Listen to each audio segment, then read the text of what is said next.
നമ്മളെല്ലാവരും വിശുദ്ധ അൽഫോൻസാമ്മയുടെ കബറിടത്തിങ്കൽ തീർത്ഥാടകരായി എത്തിയിരിക്കുകയാണ്. അമ്മയോട് മധ്യസ്ഥം തേടുവാൻ, അമ്മയുടെ ജീവിത മാതൃക ധ്യാനിക്കുവാൻ, അതിലൂടെ നമ്മുടെ കുടുംബങ്ങളിലും അനുഗ്രഹങ്ങൾ നേടുവാനൊക്കെ ആയിട്ട് നമ്മൾ എത്തിയിരിക്കുന്നു.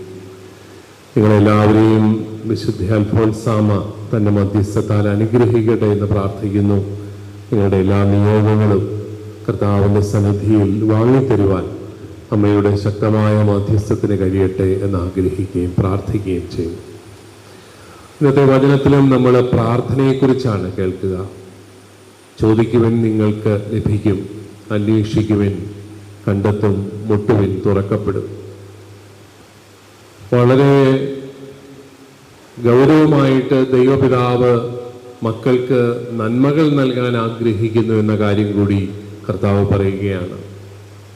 നിങ്ങൾ നിങ്ങളുടെ മക്കൾക്ക് ഏറ്റവും നല്ലത് കൊടുക്കാൻ ആഗ്രഹിക്കുന്നെങ്കിൽ എത്രയധികമായി സ്വർഗസ്ഥനായ പിതാവ് തന്നോട് ചോദിക്കുന്നവർക്ക് നൽകുകയില്ല.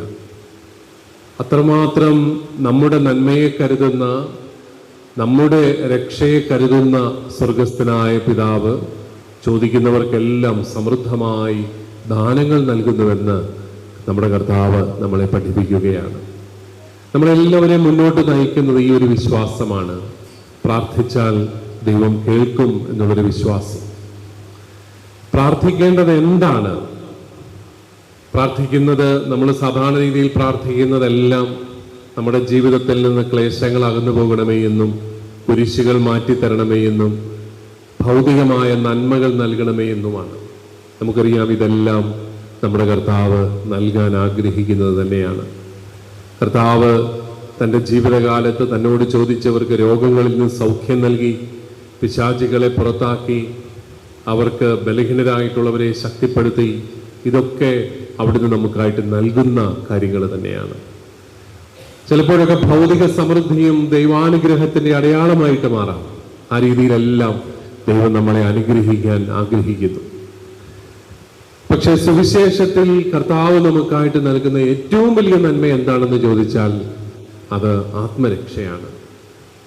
ആത്മരക്ഷ, നിത്യജീവൻ, അതാണ് സുവിശേഷങ്ങളിൽ കർത്താവ് നമുക്കായിട്ട് വാഗ്ദാനം ചെയ്യുന്ന ഏറ്റവും പ്രധാനപ്പെട്ട കാര്യം. അതിനുവേണ്ടി നമ്മൾ ആഗ്രഹിക്കുന്നുണ്ടോ, പ്രാർത്ഥിക്കുന്നുണ്ടോ എന്നുള്ളതും കൂടെ നമ്മൾ ആത്മശോധനയ്ക്ക് വിഷയമാവണം.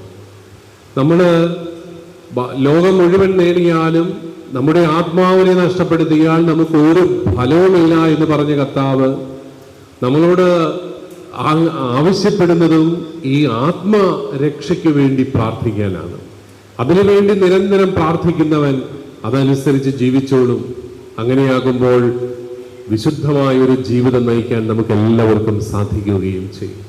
അങ്ങനെ നിത്യജീവന് വേണ്ടി ആത്മാർത്ഥമായിട്ട് പ്രാർത്ഥിക്കുന്നവർക്ക് അവിടുന്ന് എത്രയോ ഔദാര്യപൂർവം അവിടുത്തെ ഏറ്റവും വലിയ അനുഗ്രഹമായ രക്ഷ നൽകുന്നു എന്നുള്ളതാണ് നമ്മുടെ കർത്താവ് നമ്മളെ പഠിപ്പിക്കുന്നത്. വിശുദ്ധ അൽഫോൻസാമ്മയുടെ ഏറ്റവും പ്രശസ്തമായ പ്രാർത്ഥന നമുക്കറിയാം. ഓ ദിവ്യ ഈശോയെ, തിരുഹൃദയത്തിലെ മുറിവിൽ എന്നെ മറയ്ക്കണമേ. സ്നേഹിക്കപ്പെടാനും വിലമതിക്കപ്പെടാനുമുള്ള എൻ്റെ ആശയിൽ നിന്നും വിമുക്തയാക്കണമേ. കീർത്തിയും ബഹുമാനവും സമ്പാദിക്കണമെന്നുള്ള ദുഷിച്ച ഉദ്യമത്തിൽ നിന്ന് എന്നെ രക്ഷിക്കണമേ. അങ്ങേ തിരുഹൃദയത്തിലെ സ്നേഹാഗ്നി ജ്വാലയിലെ ഒരംശമാകുന്നത് വരെ എന്നെ എളിമപ്പെടുത്തണമേ എന്ന് തുടങ്ങിയുള്ള മനോഹരമായ ഒരു പ്രാർത്ഥനയുണ്ട് അൽഫോൻസാമ്മയുടേത്. എല്ലാ ദിവസവും അമ്മ പ്രാർത്ഥിച്ചിരുന്ന ഒരു പ്രാർത്ഥനയാണ്. ഒരുപക്ഷെ നമ്മുടെ പ്രാർത്ഥനയും അൽഫോൻസാമ്മയുടെ പ്രാർത്ഥനയും തമ്മിലുള്ളൊരു വ്യത്യാസവും നമുക്ക് ആ പ്രാർത്ഥനയിൽ കാണാം. നമ്മൾ എല്ലാ മുറിവുകളിൽ നിന്നും, എല്ലാ വേദനകളിൽ നിന്നും നമ്മളെ രക്ഷിക്കണമേ എന്ന് പ്രാർത്ഥിക്കുമ്പോൾ അൽഫോൻസാമ്മ പ്രാർത്ഥിക്കുന്നത് തിരുഹൃദയത്തിലെ മുറിവിൽ എന്നെ അങ്ങ് മറയ്ക്കണമേ എന്നാണ്. അതായത്, കർത്താവേ, നിന്റെ സഹനത്തിൽ എന്നെ നീ പങ്കാളിയാക്കണമേ. ആ മുറിവിൻ്റെ ആഴങ്ങളിൽ എനിക്കും എത്തിച്ചേരാനായിട്ട് ഇടയാക്കണമേ എന്നുള്ള മനോഹരമായ പ്രാർത്ഥന. നമ്മൾ പ്രാർത്ഥിക്കുന്നത് സ്നേഹിക്കപ്പെടാനും വിലമതിക്കപ്പെടാനുമുള്ള സാഹചര്യങ്ങൾ തരണമേ എന്നാണെങ്കിൽ, അൽഫോൻസാമ്മ പ്രാർത്ഥിക്കുന്നത് സ്നേഹിക്കപ്പെടാനും വിലമതിക്കപ്പെടാനുമുള്ള എൻ്റെ ആശയിൽ നിന്നും എനിക്ക് വിമുക്തി നൽകണമേ എന്നാണ്. അത് നമുക്ക് എങ്ങനെയാണ് ഉൾക്കൊള്ളാൻ സാധിക്കുക? നമുക്കാണെങ്കിൽ കിട്ടുന്ന സ്നേഹമൊന്നും പോരാ. എനിക്ക് വില തരുന്നില്ല എന്നുള്ളതാണ് നമ്മുടെ ഏറ്റവും വലിയ സങ്കടം. എൻ്റെ ഭർത്താവ് എനിക്ക് വില തരുന്നില്ല, ഭാര്യയുടെ മുമ്പിൽ എനിക്ക് ഒരു വിലയില്ല, മക്കളാണെങ്കിൽ എനിക്ക് വില തരുന്നില്ല, നാട്ടുകാരെനിക്ക് വില തരുന്നില്ല. ഇതൊക്കെയാണ് നമ്മുടെ ഏറ്റവും വലിയൊരു ദുഃഖം. എനിക്ക് വില തരുന്നില്ല, എന്നെ വിലമതിക്കുന്നില്ല. അങ്ങനെ വേദനിച്ച് വിലമതിക്കാൻ ആൾക്കാരെ തരണമേ, സ്നേഹിക്കാൻ ആളെ തരണമേ എന്നും പറഞ്ഞുകൊണ്ട് പ്രാർത്ഥിക്കുന്ന നമ്മളെ ദേഷിക്കുന്നവർക്കെല്ലാം മാനസാന്തരം വരുത്തി സ്നേഹിക്കാനായിട്ട് ഇടയാക്കണമേ എന്ന് നമ്മൾ പ്രാർത്ഥിക്കുമ്പോൾ അൽഫോൻസാമ പ്രാർത്ഥിക്കുന്നത് കുറച്ചും കൂടെ ആഴത്തിലുള്ള ഒരു പ്രാർത്ഥനയാണ്. സ്നേഹിക്കപ്പെടാനും വിലമതിക്കപ്പെടാനുമുള്ള എൻ്റെ ആശയിൽ നിന്നും വിമുക്തയാക്കണമേ എന്ന് പറഞ്ഞാൽ, കർത്താവേ, നിന്റെ സ്നേഹം തിരിച്ചറിയുമ്പോൾ ഈ ഭൗതിക ലോകത്തിൽ സ്നേഹിക്കപ്പെടാനുള്ള ആഗ്രഹങ്ങളിൽ നിന്ന് ഞാൻ വിമുക്തയാകും. അതെനിക്ക് ആന്തരികമായ വലിയൊരു സ്വാതന്ത്ര്യം നൽകും. നമ്മൾ പലപ്പോഴും പ്രാർത്ഥിക്കുന്നത് നമുക്ക് കീർത്തിയും ബഹുമാനവും എല്ലാം ലഭിക്കണമേ എന്നുള്ളതാണ്. അതെങ്ങനെയാണ് ലഭിക്കുന്നത്? അത് കൂടുതൽ സമ്പത്ത് ലഭിക്കുമ്പോൾ നമുക്ക് കീർത്തി ലഭിക്കും, ബഹുമാനം ലഭിക്കും. കൂടുതൽ സ്വാധീനം ലഭിക്കുമ്പോൾ ഇതൊക്കെ ഉണ്ടാവും. സമൂഹത്തിൽ വിലയും നിലയും ഒക്കെ ഉണ്ടാവും.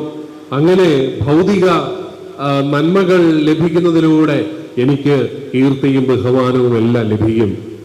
പക്ഷെ അൽഫോൻസാമ പ്രാർത്ഥിക്കുന്നത് കീർത്തിയും ബഹുമാനവും സമ്പാദിക്കണമെന്നുള്ള ദുഷിച്ച ഉദ്യമത്തിൽ നിന്ന് എന്നെ രക്ഷിക്കണമേ. വലിയ സ്വാതന്ത്ര്യത്തിലേക്ക്, ആന്തരിക സ്വാതന്ത്ര്യത്തിലേക്ക് നയിക്കണമേ എന്നുള്ള പ്രാർത്ഥനയാണ് അൽഫോൻസാമയുടേത്. നമ്മളൊക്കെ ഈ കീർത്തിയും ബഹുമാനവും തേടി നടന്ന് അവശരായവരാണ് പലപ്പോഴും. നമ്മൾ ആഗ്രഹിക്കുന്നിടത്തോളം കീർത്തിയും ബഹുമാനവും എവിടെ നിന്നെങ്കിലും കിട്ടിയോ? കിട്ടത്തുമില്ല, കിട്ടിയിട്ടുമില്ല. അതാണ് നമ്മുടെ ഒരു പ്രത്യേകത. ഈ ലോക ജീവിതം എപ്പോഴും നമ്മളെ സംതൃപ്തമാക്കുന്ന ഒന്നല്ല, എപ്പോഴും അസംതൃപ്തിയിലേക്ക് നയിക്കുന്നതാണ് ഭൗതിക ജീവിതം. അവിടെ പരിശുദ്ധ അമ്മ പ്രാർത്ഥിക്കുന്നത്, അൽഫോൻസാമ്മ പ്രാർത്ഥിക്കുന്നത് ഈ കീർത്തിയും ബഹുമാനവും സമ്പാദിക്കണമെന്നുള്ള ദുഷിച്ച ഉദ്യമത്തിൽ നിന്ന് എന്നെ രക്ഷിക്കണമേ എന്നാണ്. അതോടൊപ്പം മാനുഷികമായ സ്നേഹം തേടി നടക്കുന്ന അതിനുവേണ്ടി നമ്മൾ കൂടുതലായിട്ട് പ്രാർത്ഥിക്കുമ്പോൾ വിശുദ്ധ അൽഫോൻസാമ്മ പ്രാർത്ഥിക്കുന്നത് അങ്ങേ ദിവ്യ ഹൃദയത്തിലെ സ്നേഹാഗ്നി ജ്വാലയിലെ ഒരു തരി ആകുന്നത് വരെ എന്നെ എളിമപ്പെടുത്തണമേ എന്നാണ്. പ്രിയപ്പെട്ടവരെ, ആത്മാവിന്റെ രക്ഷയ്ക്ക് വേണ്ടിയാണ് നിങ്ങൾ ആഗ്രഹിക്കേണ്ടത്, പ്രാർത്ഥിക്കേണ്ടത് എന്ന കർത്താവിന്റെ ആഹ്വാനം ഏറ്റവും കൃത്യമായിട്ട് ഉൾക്കൊണ്ട് അൽഫോൻസാമ്മ പ്രാർത്ഥിച്ച ലളിതമായ പ്രാർത്ഥനയാണിത്. അത് ഭൗതികമായ നന്മകൾക്ക് വേണ്ടി ഉള്ളതിനേക്കാളും ആത്മീയമായ സ്വാതന്ത്ര്യത്തിന് വേണ്ടി, ദൈവ ഐക്യത്തിന് വേണ്ടിയിട്ടൊക്കെയുള്ള പ്രാർത്ഥനയാണ്. നമ്മുടെ ഭൗതിക ജീവിതത്തിൽ നമ്മൾ ലക്ഷ്യം വെക്കേണ്ട പ്രധാനപ്പെട്ട കാര്യങ്ങൾ ഏതാണ്? അതെല്ലാം ഈ ആത്മരക്ഷയാണ്, ദൈവ ഐക്യമാണ്. ദൈവമേ, നിന്നോട് ഐക്യപ്പെടുന്ന ആ ഒരു അനുഭവം, നിത്യജീവനിലുള്ള പങ്കാളിത്തം, ഇതൊക്കെയാണ് നമ്മൾ ലക്ഷ്യം വെക്കേണ്ടത്. നമ്മളൊക്കെ നമ്മുടെ ചെറുപ്പക്കാർ കുട്ടികളോടൊക്കെ അവരുടെ ലക്ഷ്യം എന്താണെന്ന് ചോദിച്ചു കഴിഞ്ഞാൽ അവരൊക്കെ എന്തെങ്കിലും ഭൗതികമായ നേട്ടം മാത്രമേ പറയുന്നുള്ളൂ എന്നുള്ളതാണ് നമ്മുടെ സങ്കടം. ഭൗതിക നേട്ടങ്ങൾ തീർച്ചയായിട്ടും വേണം, ജീവിതത്തിൽ അവർ വിജയിക്കണം, നല്ല ജോലി കണ്ടെത്തണം, ധാരാളം സമ്പത്തൊക്കെ വേണം. പക്ഷെ അവിടെ അവർ അവസാനിപ്പിക്കുകയാണെങ്കിൽ അത് വലിയൊരു ദാരിദ്ര്യമാണ്. ലക്ഷ്യം വെക്കേണ്ടത് എൻ്റെ ആത്മരക്ഷയാണ്, നിത്യജീവനാണ്, തമ്പുരാനോട് ഐക്യപ്പെടുന്ന ആ അനുഭവമാണ്. അത് ലക്ഷ്യം വെച്ച് ജീവിക്കുമ്പോൾ കർത്താവ് നമ്മളെ സമൃദ്ധമായിട്ട് അനുഗ്രഹിക്കുകയാണ്. ചിലപ്പോൾ ഭൗതികമായ നന്മകൾ, സൗഭാഗ്യങ്ങൾ നമുക്ക് ഒത്തിരി നൽകും, ചിലപ്പോൾ കുറെ സഹനങ്ങൾ നൽകും. ഏതാണെങ്കിലും ലക്ഷ്യം ആത്മരക്ഷയാണെങ്കിൽ ധീരതയോടെ നമുക്കിതെല്ലാം നയിക്കാനായിട്ട് സാധിക്കും. വിശുദ്ധ അൽഫോൻസാമ്മയ്ക്ക് സഹിക്കാൻ സാധിച്ചത്, സഹനത്തിലൂടെ വിശുദ്ധീകരിക്കപ്പെടാൻ സാധിച്ചത് അമ്മയുടെ പ്രാർത്ഥന ഒരിക്കലും സഹനത്തിൽ നിന്നുള്ള മുക്തിയായിരുന്നില്ല. ദിവ്യ സ്നേഹാഗ്നിജ്വാലയിൽ ഒരു തരിയാകുന്നത് വരെ എന്നെ എളിമപ്പെടുത്തണമേ എന്ന പ്രാർത്ഥനയാണ്. പ്രിയപ്പെട്ടവരെ, നമ്മുടെ ഈ പ്രാർത്ഥനകളെ നമുക്ക് പുനഃക്രമീകരിക്കാം. നമ്മുടെ പ്രാർത്ഥനകളും ഈ ദൈവേഷ്ടത്തിന് അനുയോജ്യമായ രീതിയിൽ ആകണം എന്നുള്ളൊരു ആഗ്രഹം ജനിപ്പിക്കാനായിട്ട് നമുക്ക് പരിശ്രമിക്കാം. അങ്ങനെയാകുമ്പോൾ നമ്മുടെ ലക്ഷ്യങ്ങൾ മാറും, നമ്മുടെ പ്രാർത്ഥനയുടെ തന്നെ വിഷയങ്ങൾ കുറച്ചും കൂടെ വിശാലമാകും.